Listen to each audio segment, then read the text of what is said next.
श्री हरि। बोलो बांके बिहारी लाल की जय।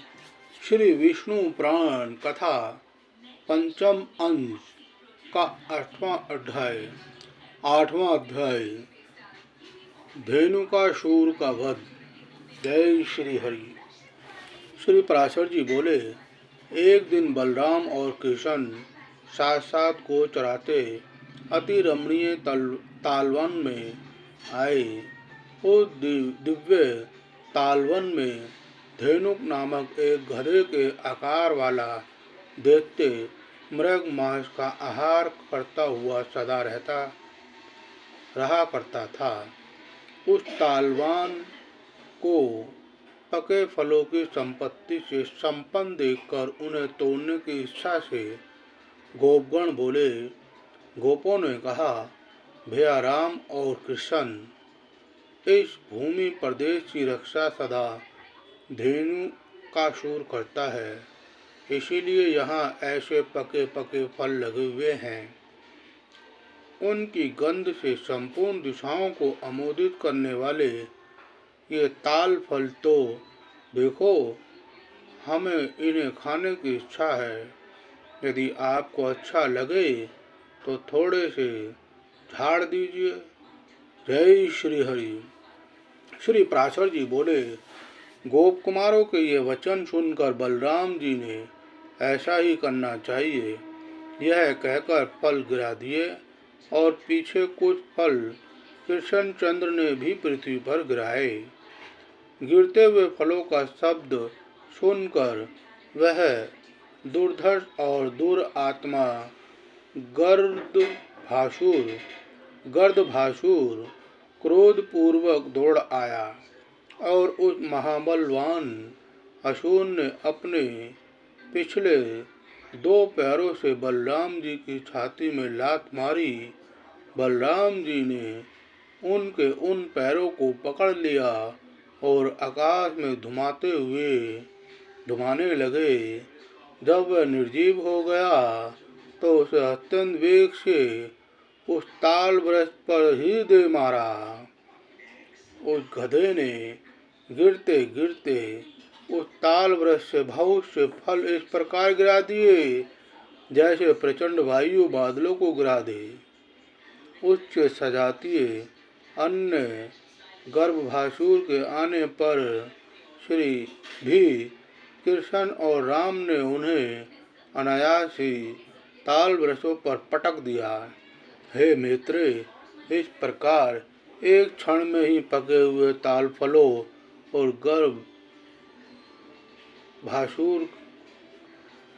गर्भभासुरों के देहों से विभूषिता होकर पृथ्वी अत्यंत सुशोभित होने लगी।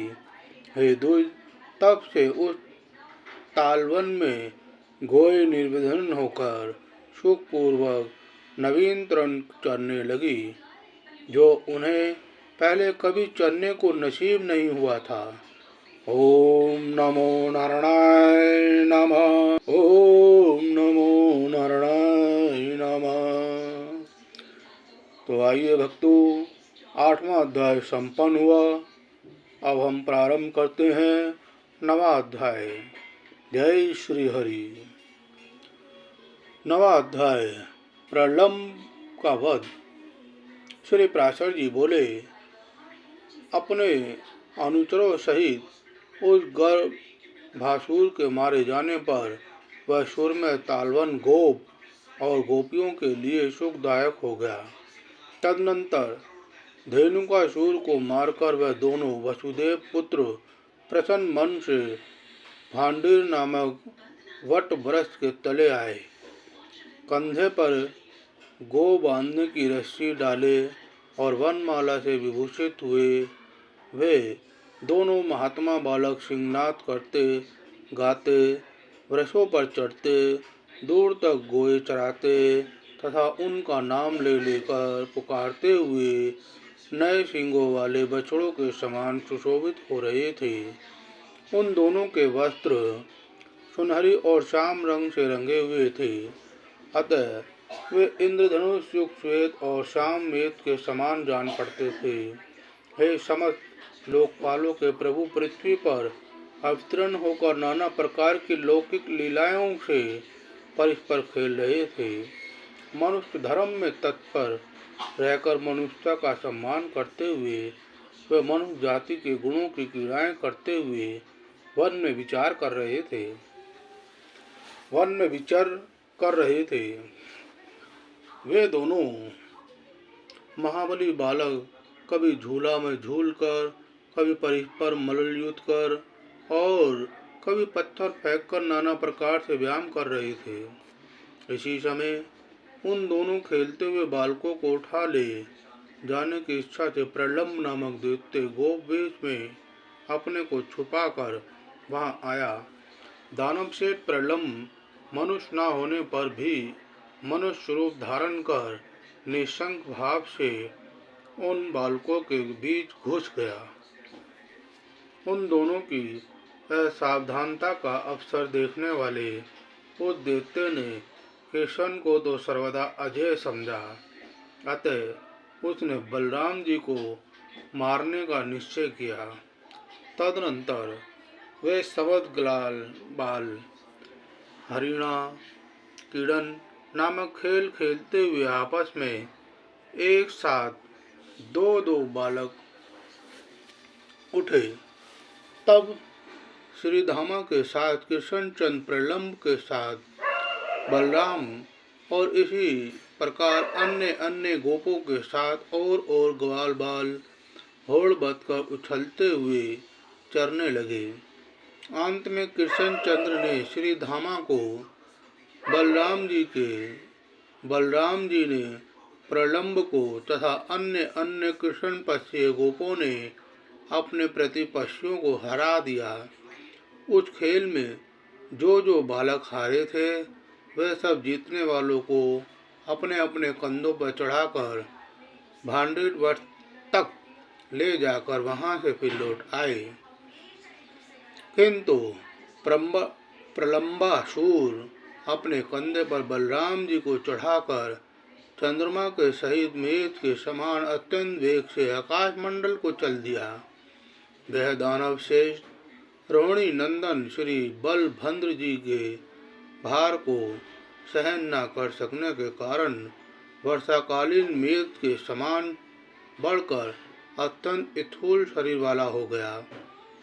तब माला और आभूषण धारण किए, सिर पर मुकुट पहने, गाड़ी के पहियों के समान भयानक नेत्रों वाले, अपने पाद प्रहार से पृथ्वी को कांपायमान करते हुए तथा धुंध पर्वत के समान आकार वाले उस दैत्य को देखकर उस निर्भय राक्षस के द्वारा ले जाए जाते हुए बलभद्र जी ने कृष्णचंद्र से कहा, भैया कृष्ण देखो,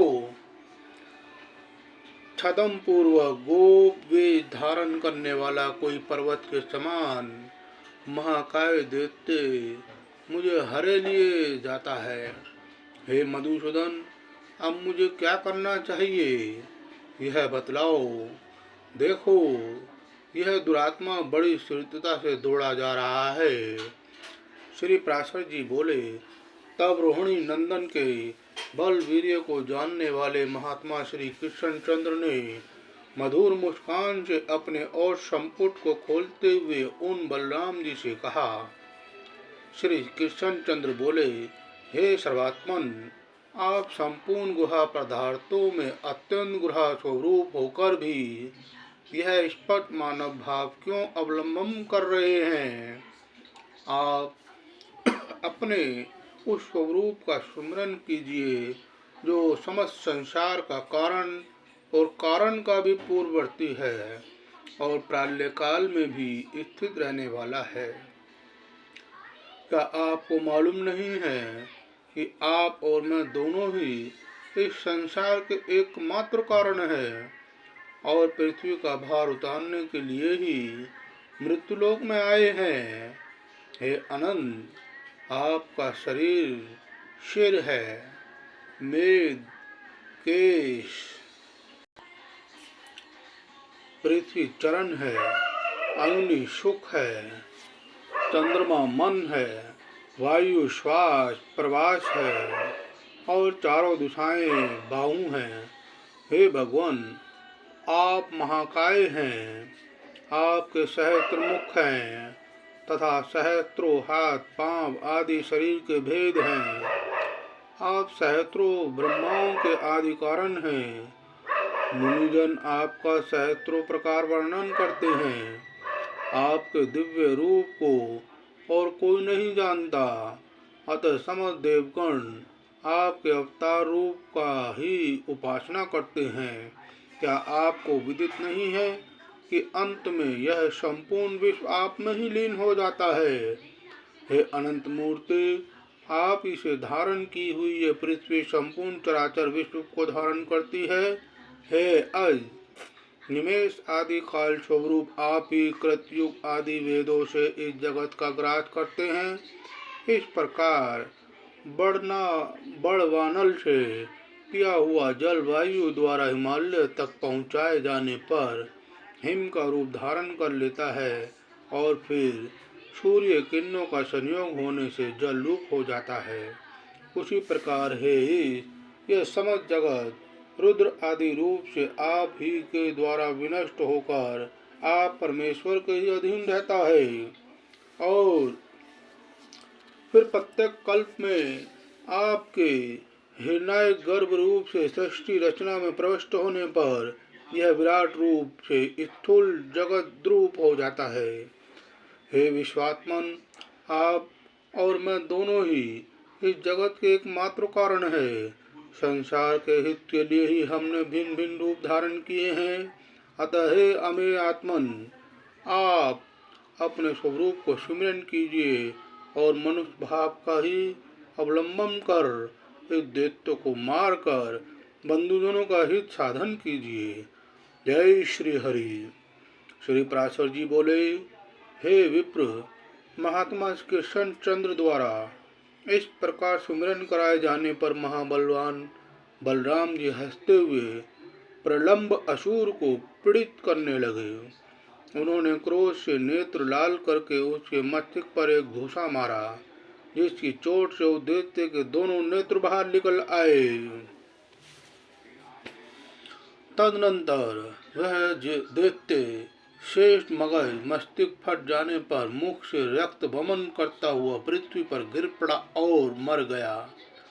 अद्भुत कर्मा बलराम जी द्वारा प्रलंब असुर को मरा हुआ देख गोपगण प्रसन्न होकर साधु साधु कहते हुए उनकी प्रशंसा करने लगे।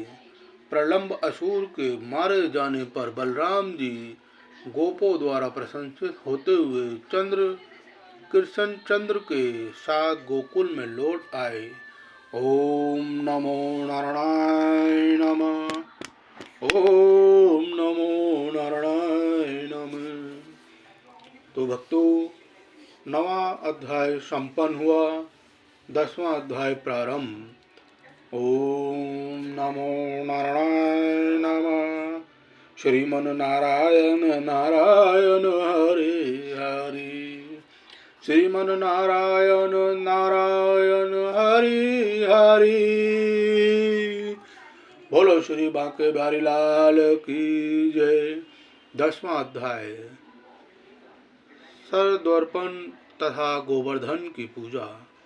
ओम नमो नारायण नमः। श्री पराशर जी बोले, इस प्रकार उन राम और कृष्ण के ब्रज में विहार करते करते वर्ष काल बीत गए और प्रफुल्लित कमलों से युक्त शरद ऋतु आ गई। जैसे ग्रहित पुरुष पुत्र और क्षेत्र आदि में लगी हुई ममता से संताप पाते हैं, उसी प्रकार मछलियां गड्ढों के जल में अत्यंत ताप पाने लगी। संसार की असारता को जानकर जिस प्रकार योगीजन शांत हो जाते हैं, उसी प्रकार मयूरगण मदहीन होकर मौन हो गए। विज्ञानी गण सब प्रकार की ममता छोड़ जैसे घर का त्याग कर देते हैं, वैसे ही निर्मल श्वेत मेधों ने अपना जल रूप सर्वस्व छोड़कर आकाश मंडल का परित्याग कर दिया। जय श्री राधे, जय श्री राधे। विविध आकाश मंडल का परित्याग कर दिया। विविध पदार्थों में ममता करने से जैसे देहधारियों के हृदय सारहीन हो जाते हैं, वैसे ही शरतकालीन सूर्य के ताप से सरोवर सूख गए। निर्बल चित्त पुरुषों के मन जिस प्रकार ज्ञान द्वारा समता प्राप्त कर लेते हैं, उसी प्रकार शरतकालीन जलों को कुमुदों से योग्य संबंध प्राप्त हो जाया। जिस प्रकार साधु कुल में चरम देवधारी योगी सुशोभित होता है, उसी प्रकार तारका मंडल मंडित निर्मल आकाश में पूर्णचंद्र विराजमान हुआ। जिस प्रकार क्षेत्र और पुत्र आदि में बढ़ी हुई ममता को विवेकी जन शने शने त्याग देते हैं, वैसे ही जलाशयों का जल धीरे धीरे अपने तट को छोड़ने लगा। जिस प्रकार अंतर्यायो विघ्नों से विचलित हुए कुयोगियों का क्लेशों से पुनः संयोग हो जाता है, उसी प्रकार पहले छोड़े हुए सरोवर के जल से हंस का पुनः संयोग हो गया। क्रमशः महायोग संप्राज्ञ समाधि प्राप्त कर लेने पर जैसे यति निश्चल आत्मा हो जाता है, वैसे ही जल के स्थिर हो जाने से समुद्र निश्चल हो गया। जिस प्रकार सर्वगत भगवान विष्णु को जान लेने पर मेधावी पुरुषों के चित्त शांत हो जाते हैं, वैसे ही समस्त जलाशयों का जल स्वच्छ हो गया। योग अग्नि द्वारा क्लेश समूह के नष्ट हो जाने पर जैसे योगियों के चित्त स्वच्छ हो जाते हैं, उसी प्रकार शीत के कारण मेदों के लीन हो जाने से आकाश निर्मल हो गया। जिस प्रकार अहंकार जनित महान दुख को विवेक शांत कर देता है, उसी प्रकार सूर्य किरणों से उत्पन्न हुए ताप को चंद्रमा ने शांत कर दिया। प्रत्यय आहार जैसे इंद्रियों को उनके विषयों से खींच लेता है, वैसे ही शरतकाल ने आकाश से मेदों को, पृथ्वी से धूलि को और जल से मल को दूर कर दिया। पानी से भर जाने के कारण मानो तालाबों के जल पूरक कर चुकने पर अब स्थिर रहने और सूखने से रात दिन कुंभक एवं रेचक क्रियाओं द्वारा प्राणायाम का अभ्यास कर रहे हैं।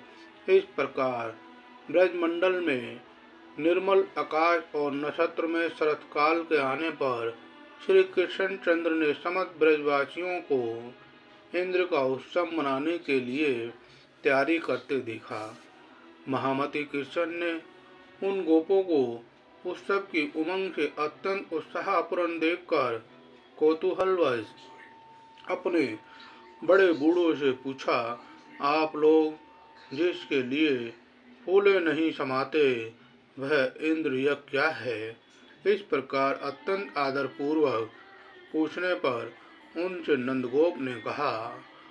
नंदगोप बोले, मेद और जल का स्वामी देवराज इंद्र है। उसकी प्रेरणा से ही मेदगण जल रूप रस की वर्षा करते हैं।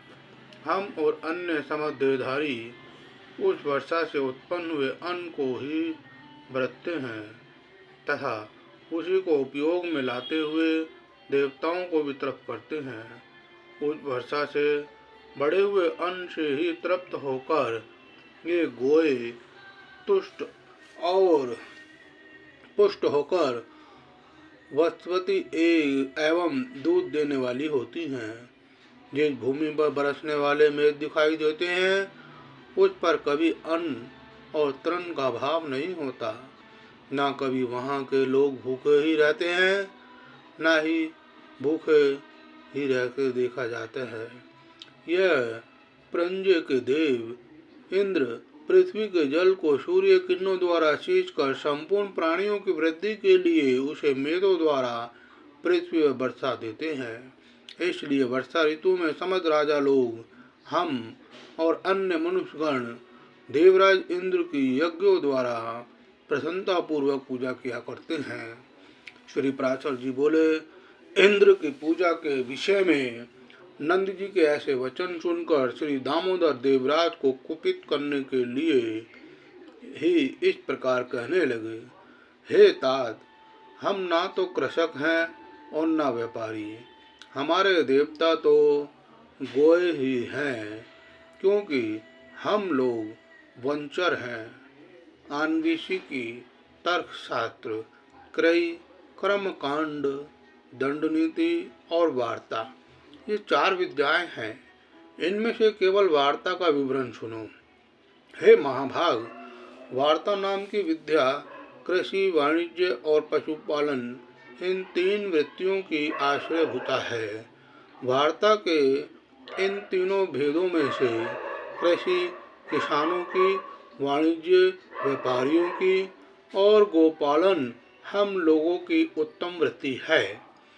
जो व्यक्ति जिस विद्या से युक्त है उसकी वही इष्ट देवता है, वही पूजा अर्चना योग्य है और वही परम उपकारिणी है।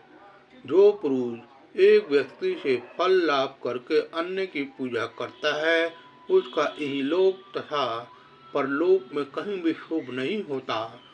खेतों में अंत में सीमा है, खेतों के अंत में सीमा है तथा सीमा के अंत में वन और वनों के अंत में समत पर्वत।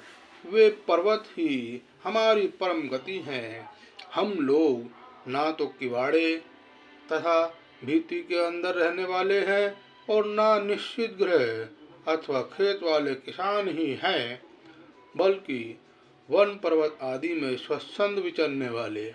हम लोग चक्रचारी मुनियों की भांति समस्त जन समुदाय में सुखी हैं। गृहित किसानों की भांति हमें इंद्र की पूजा करने का कोई काम नहीं। सुना जाता है कि इन वन के पर्वत गण काम रूपी इच्छा अनुसार रूप धारण करने वाले हैं। वे मनोवांछित रूप धारण करके अपने अपने शिखरों पर विहार किया करते हैं। जब कभी वनवासीगण इन गिरिदेवों को किसी तरह की बाधा पहुंचाते हैं तो वे सिंह का आदि रूप धारण कर उन्हें मार डालते हैं।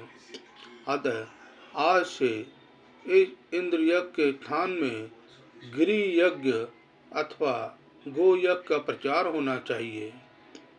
हमें इंद्र से क्या प्रयोजन है? हमारे देवता तो गोए और पर्वत ही हैं। ब्राह्मण लोग मंत्र यज्ञ तथा कृषकगण शीर यज्ञ, हल का पूजन किया करते हैं। अतः पर्वत और वनों में रहने वाले हम लोगों को गिरि यज्ञ और गोयज्ञ करने चाहिए। अतएव आप लोग विधि पूर्वक मेद्य पशुओं की बलि देकर विविध सामग्रियों से गोवर्धन पर्वत की पूजा करें। आप संपूर्ण व्रत का दूध एकत्रित कर लो और उससे ब्राह्मणों तथा अन्य वाचकों को भोजन कराओ। इस विषय में और अधिक सोच विचार मत करो। गोवर्धन की पूजा, होम और ब्राह्मण भोजन समाप्त होने पर शरद ऋतु के पुष्पों से सजे हुए मस्तक वाली गोए गिरिराज की प्रदक्षिणा करें। हे गोपगण, आप लोग यदि प्रीति पूर्वक मेरी इस संपत्ति के अनुसार कार्य करेंगे तो इससे गोओं को, गिरिराज और मुझको अत्यंत प्रसन्नता होगी। जय श्री हरि। श्री पराशर जी बोले, कृष्णचंद्र के इन वाक्यों को सुनकर नंद आदि ब्रजवासी गोपों ने प्रसन्नता से खिले हुए मुख से साधु साधु कहा और बोले, हे वत्स, तुमने अपना जो विचार प्रकट किया है वह बड़ा ही सुंदर है। जब हम सब ऐसा ही करेंगे, आज गिरि यज्ञ किया जाए। तदनंतर उन ब्रजवासियों ने गिरि यज्ञ का अनुष्ठान किया। दही, खीर और मांस आदि से पर्वतराज को बलि दी। सैकड़ों हजारों ब्राह्मणों को भोजन कराया। पुष्प अर्चित को और सजल जलधर के समान गर्जने वाले सांडों ने गोवर्धन की परिक्रमा की। हे द्विज, उस समय कृष्णचंद्र ने पर्वत के शिखर पर अन्य रूप से प्रकट होकर यह दिखलाते हुए कि मैं मूर्तिमान गिरिराज हूँ, उन गोप श्रेष्ठों के चढ़ाए हुए विविध व्यंजनों को ग्रहण किया। कृष्णचंद्र ने अपने निज रूप से गोपों के साथ पर्वतराज के शिखर पर चढ़कर अपने ही दूसरे स्वरूप का पूजन किया। तदनंतर उनके अंतर्धान होने पर गोपगण अपने अभिष्ट वर पाकर गिरियज्ञ समाप्त करके फिर अपने अपने गोष्ठों में चले आए। ओम नमो नारायणाय नमः। ओम नमो नारायणाय नमः। श्रीमन नारायण नारायण हरे हरे। श्रीमन नारायण नारायण हरे हरे। भक्तों, श्री विष्णु पुराण का 10वां अध्याय संपन्न हुआ। अब श्री विष्णु पुराण पंचम अंश 11वां अध्याय प्रारंभ। इंद्र का कोप और श्री कृष्ण का गोवर्धन धारण। ओम नमो नारायणाय नमः। श्री पराशर जी बोले, हे मैत्रेय, अपने यज्ञ के रुक जाने से इंद्र ने अत्यंत रोष पूर्वक संवर्तक नामक मेदों के दल से इस प्रकार कहा, अरे मेदो, मेरा यह वचन सुनो और मैं जो कुछ कहूँ उसे मेरी आज्ञा सुनते ही बिना कुछ सोचे विचारे तुरंत पूरा करो। देखो, अन्य गोपों के सहित दुर्बुद्धि नंदगोप ने कृष्ण की सहायता के बल से अंधा होकर मेरा यज्ञ भंग कर दिया है। अतः जो उनकी परम जीविका और उनके गोपतप का कारण है, उन गोओं को तुम मेरी आज्ञा से वर्षा और वायु के द्वारा पीड़ित कर दो। मैं भी पर्वत शिखर के समान अत्यंत ऊंचे अपने ऐरावत हाथी पर चढ़कर वायु और जल छोड़ने के समय तुम्हारी सहायता करूंगा। जय श्री हरि। श्री पराशर जी बोले, हे द्विज, इंद्र की ऐसी आज्ञा होने पर गोओं को नष्ट करने के लिए मेधों ने अति प्रचंड वायु और वर्षा छोड़ दी। हे मुने, उस समय एक क्षण में ही मेधों की छोड़ी हुई महान जलधाराओं में पृथ्वी, दिशाएं और आकाश एक रूप हो गए। मेघगण मानो विधुलता रूप दंड आधार से भयभीत होकर महान शब्द से दिशाओं को व्याप्त करते हुए मूसलाधार पानी बरसाने लगे। इस प्रकार मेदों के अहरनिश बरसने से संसार के अंधकार पूर्ण हो जाने पर ऊपर नीचे और सब ओर से समस्त लोग जलमेघ सा हो गया। वर्षा और वायु के वेग पूर्वक चलते रहने से गोओं के कटी, जांदा और ग्रीवा आदि शून्य हो गए और कांपते कांपते अपने प्राण छोड़ने लगी, अर्थात मूर्छित हो गईं। हे महामुने, कोई गोए तो अपने बछड़ों को अपने नीचे छिपाए खड़ी रही और कोई जल के वेग से वस्त्रहीन हो गई। वायु से कांपते हुए दीन बदन बछड़े मानो व्याकुल होकर मन स्वर से कृष्ण चंद्र से रक्षा करो ऐसा कहने लगे। हे मैत्रेय, उस समय गोपी और गोपगण के सहित संपूर्ण गोकुल को अत्यंत व्याकुल देखकर श्री हरि ने विचारा, यज्ञ भंग के कारण विरोध मानकर वह यह सब कारतूत इंद्र ही कर रहा है। अतः अब मुझे संपूर्ण ब्रज की रक्षा करनी चाहिए। अब मैं धैर्य पूर्वक बड़ी बड़ी शिलाओं से धनीभूत इस पर्वत को उखाड़ कर इसे एक बड़े छत्र के समान ब्रज के ऊपर धारण करूंगा। ओम नमो नारायणाय नमः। ओम श्रीमन नारायण नमः। श्री पराशर जी बोले, श्री कृष्ण चंद्र ने ऐसा विचार कर गोवर्धन पर्वत को उखाड़ लिया और उसे लीला से ही अपने एक हाथ पर उठा लिया। पर्वत को उखाड़ लेने पर सूर नंदन श्री श्याम सुंदर ने गोपों से हंसकर कहा, आओ शीघ्र इस पर्वत के नीचे आ जाओ। मैंने वर्षा से बचने का प्रबंध कर दिया है। यहाँ वायुहीन स्थानों में आकर सुख पूर्वक बैठ जाओ। निर्भय होकर प्रवेश करो। पर्वत के गिरने आदि का भय मत करो। श्री कृष्णचंद्र के ऐसा कहने पर जल की धाराओं से पीड़ित गोप और गोपी अपने बर्तन भाड़ों को छकड़ों में रखकर गोओं के साथ पर्वत के नीचे चले आए। ब्रजवासियों द्वारा हर्ष और विस्मय पूर्वक टकटकी लगाकर देखे जाते हुए श्री कृष्णचंद्र जी गिरिराज को अत्यंत निश्चिलता पूर्वक धारण किए रहे। जो प्रीति पूर्वक आंखें फाड़कर देख रहे थे, उन हर्षित चित्त गोप और गोपियों से अपने चरित्रों का स्तवन करते होते हुए श्री कृष्णचंद्र पर्वत को धारण किए रहे। हे विप्र, गोपों के नाशकर्ता इंद्र की प्रेरणा से नंद जी के गोकुल में 7 रात्रि तक महाभयंकर मेघ बरसते रहे। किंतु जब श्री कृष्णचंद्र ने पर्वत धारण कर गोकुल की रक्षा की, तो अपनी प्रतिज्ञा व्रत हो जाने से इंद्र ने मेघों को रोक दिया। आकाश के मेघहीन हो जाने से इंद्र की प्रतिज्ञा भंग हो जाने पर समस्त गोकुलवासी वहां से निकलकर प्रसन्नता पूर्वक फिर अपने अपने स्थानों पर गए। और कृष्णचंद्र ने भी उन ब्रजवासियों के विस्मय पूर्वक देखते देखते गिरिराज गोवर्धन को अपने स्थान पर रख दिया। ओम नमो नारायण नमः।